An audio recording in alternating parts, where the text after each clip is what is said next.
Ang hubod task, si Elise tila apektado at nagkwento sa girls' bedroom.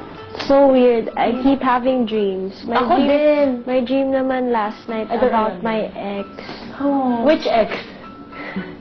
The heartbreaking one. Celebrity then? Yes. At mahilig siya sa celebrity si bakla, Eh kasi naman yun, ewan ko, yun lang siguro yung nakakasama ko. Oo, naman.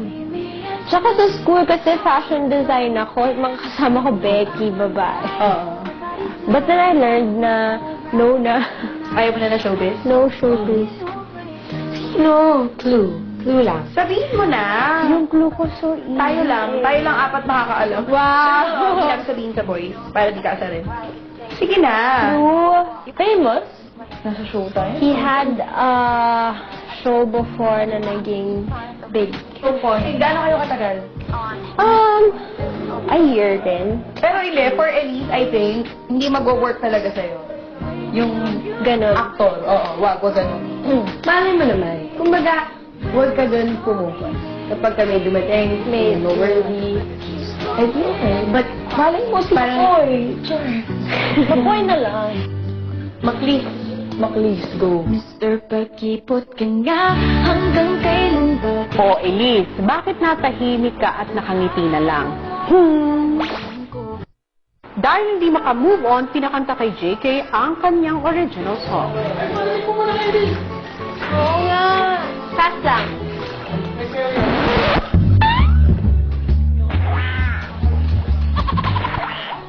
God to get you out of my head.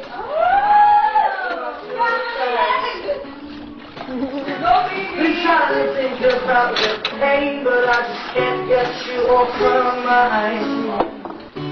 But even though you're full of mistakes, I still want you in my life. I sound crazy, but I hope you miss me. I need to move on, oh, I need to move on, oh, I need to move on from me. I need to let go, yes, I need to let go, no, I need to set me free. Yeah. Oh, very good.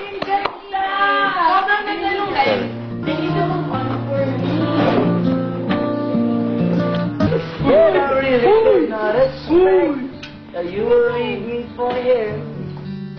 Maya-maya tinawag ni Kuya si Elise sa confession room. Parang napapadalas yung pang-aasar nila sa'yo. Aling asar, kuya? Yung biro nila.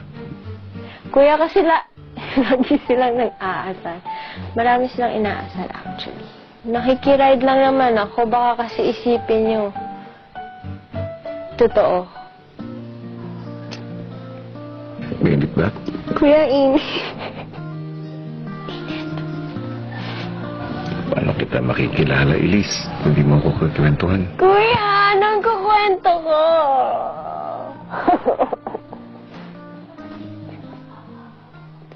Kuya, anong kukwento ko? Yung sa commercial mo, Elise, sabihin mo nga sa akin yung kwento nun. Yung girl, bumalik po siya dun sa kinainan nila nung ex niya po. And nakita niya po yung exact same spot nung kung saan po nakipaghiwalay yung lalaki, yung ex niya po sa kanya. And akala niya po hindi niya kakayanin na bumalik po at umupo dun sa place na yun. Pero po, kinaya niya po, kuya.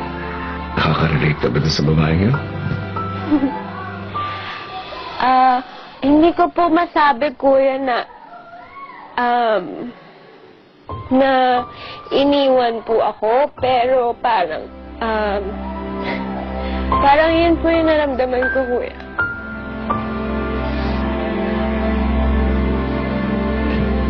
Nag-uusap pa ba kayo? Yung lalaki? Kinuwento mo?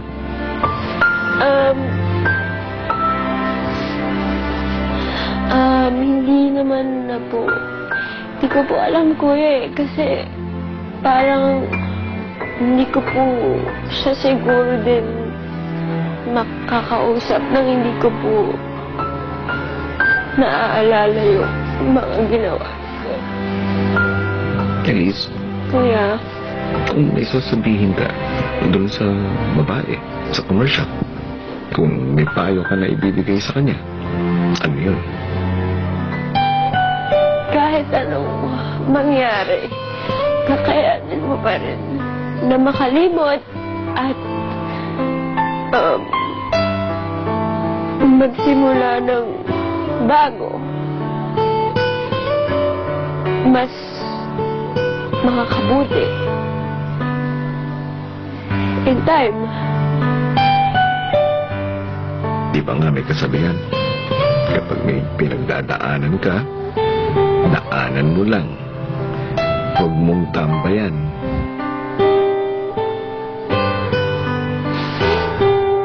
Susunod! Sabi ko, tayo-tayo lang, wala naman makakaalam eh. Kasi gusto niya. Nakakakaba, nakakaaliw, nakakakilig.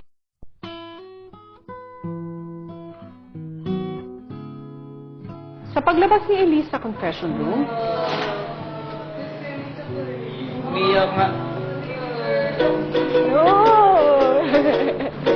bago matulog, ang mga housemates nagpatuloy sa pangangantsaw kina Elise at McCoy. Sabi ko, tayo-tayo lang, wala naman makakaalam eh. Kasi gusto niya.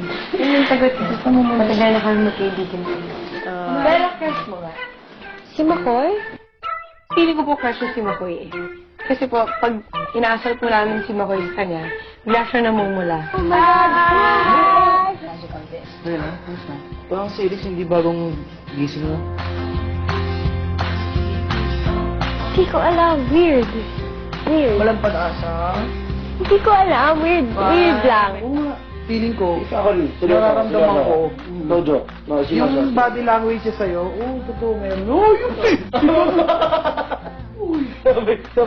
Sa akin naman kuya, kaibigan ko si Elise eh. Parang nung nalaman ko naman na yung pinagdaanan pala siya, syempre kami dito para tulungan siya, i-comfort, ganun po.